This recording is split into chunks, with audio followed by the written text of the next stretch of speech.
strange signal. Here, sir, you better take a look at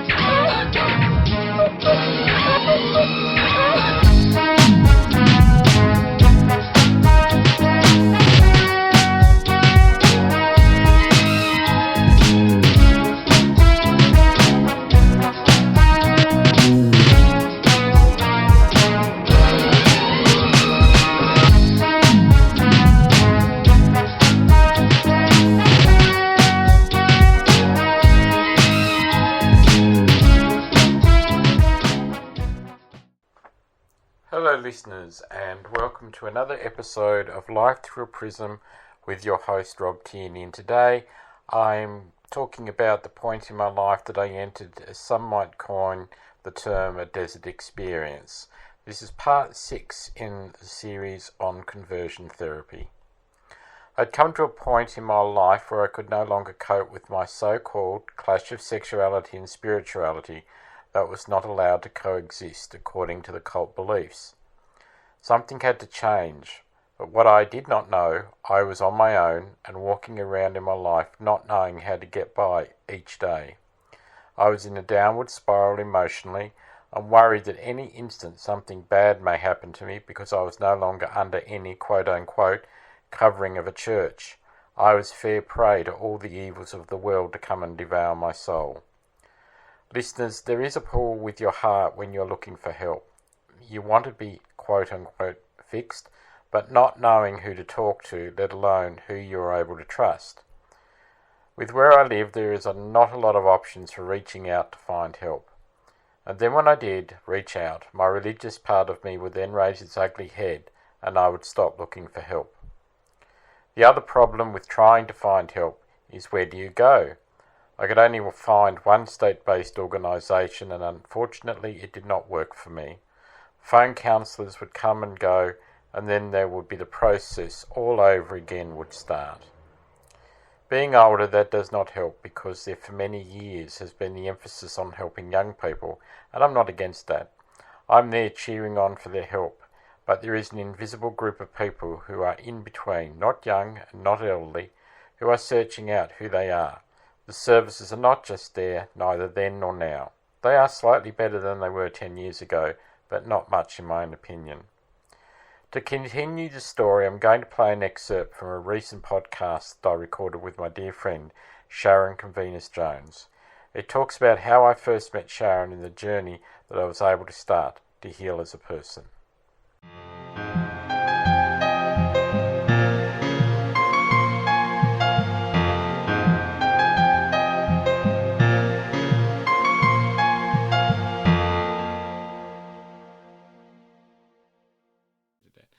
So you were with Relationships Tasmania, Australia. You were working with an organisation that was sort of helping people in that space with inclusion and counselling and things, project officers and stuff like that.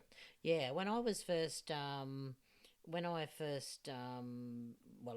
the end of my time with working it out, I worked with the Relationships Australia Tasmania on a suicide prevention community action plan, and we had a partnership with between Working It Out and Relationships Australia Tasmania to create the first community action plan for suicide prevention amongst LGBTIQA plus communities. Wow.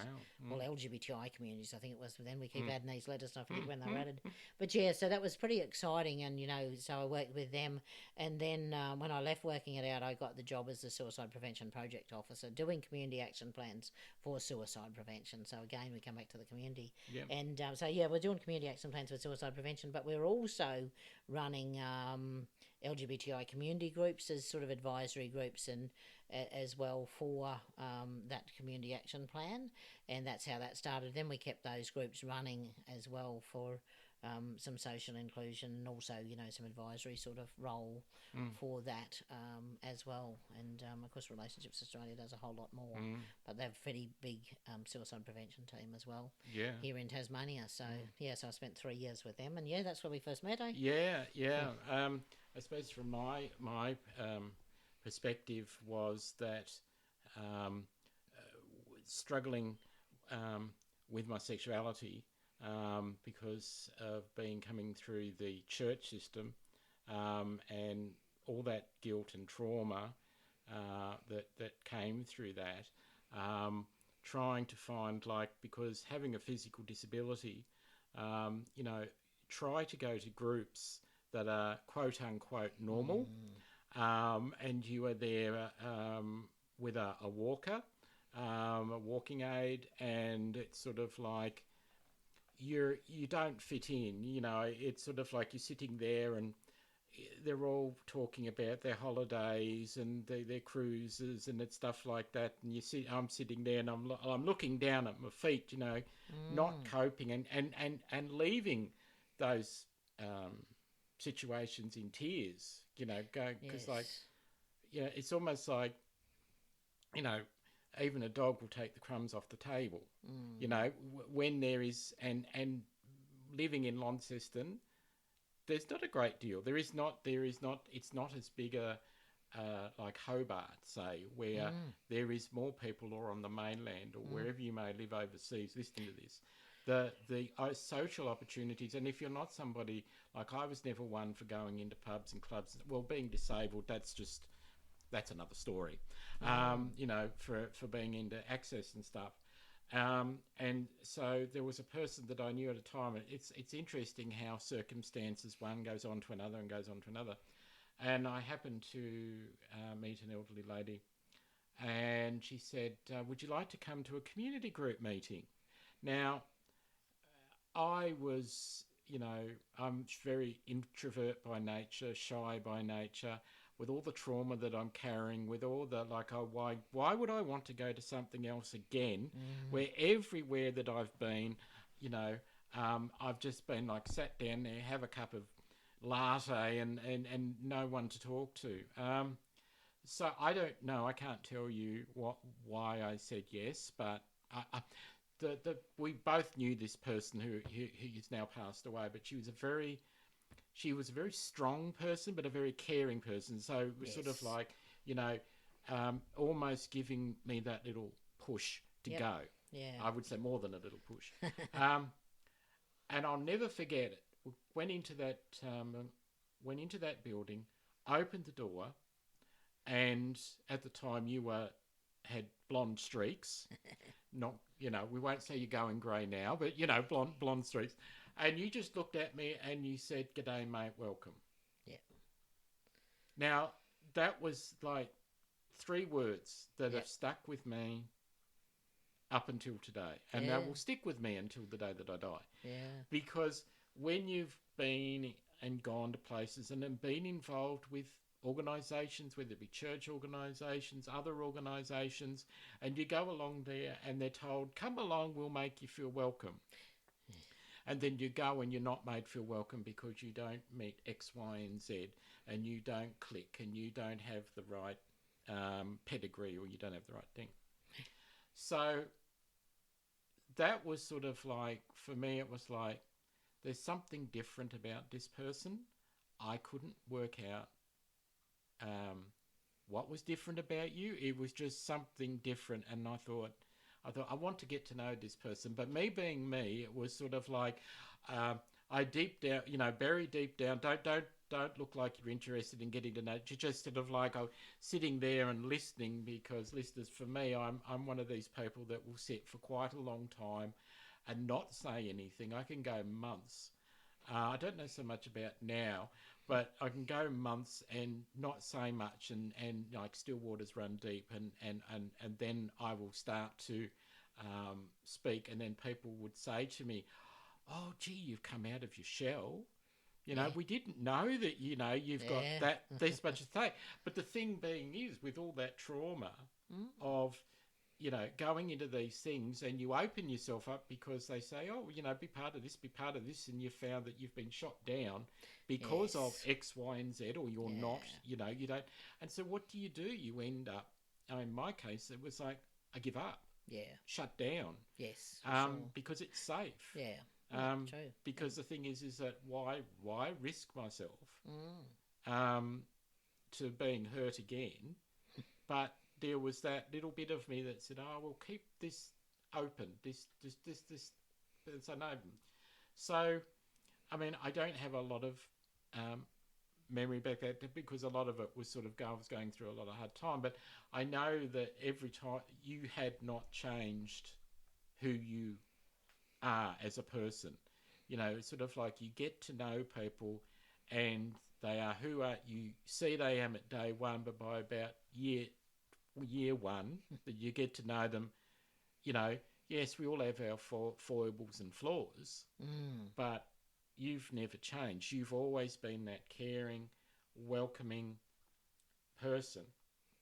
And you know, we fast forward a couple of years, and I mean during this time of getting to know you and watching you as a human being, because it's sort of like, when's she going to slip up? When is Sharon going to say something, or like, no, you just don't fit. You don't fit thing. So I watched, and going, you know, this, I think this is about 3 years into knowing you. You know, you had organised leadership camps for LGBTIQ plus people in Tasmania, and I had come to a point in my life where I did not want to be around anymore. Even though people like yourself, and I was attending. I wasn't participating. I was attending because it was like, I know I need something, but I put so much. I'm a sort of a person. I'm either all or nothing. Yeah. Always have been with everything that I do. So it's like, I really don't know about this. You know, can I? You know, I'm at the point now where, look, I want to say things I trust Sharon. I want to be able to talk to things about Sharon, because I've heard your story, Sharon, many times. Yeah. And you know, I've found, you know, there's been parts of my life that have been, you know, I feel parallel. You know, there are things that I relate to, very much so.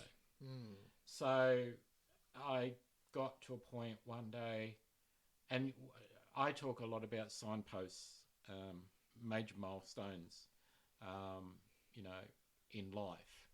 And you are my number one major milestone, because I point of change, and wanting to go on. Because I said to you one day, I just said, Sharon, I don't want to be here anymore. And it was like, you know, is this still part of it as a person? Like, you know, she, you know, even though I love and care and trust her. Yeah. For sure. You know, and that started me, because I've had a lot of religious trauma and family trauma and stuff like that, which I wasn't able to, I actually, you know, you were one of the first people I could trust to talk about that, and know that I'm not going to be judged. Yeah. You know, that you cared. You cared about me. Yeah. And so, you know, you led me in a direction of suggestion of going and contacting an organisation, not just throwing me by the wayside, but as extra support, because I think you could see there was a lot of hurt, there was a lot of trauma there, there's a lot of stuff that, because, you know, we've said, you've said to me, which in the past, we didn't think we'd see 50. We've seen 50, and you know, I'm 53 this year, and at the end of this year, and it's sort of like, I didn't think I'd see 50, because there was, like, to me, there was no hope.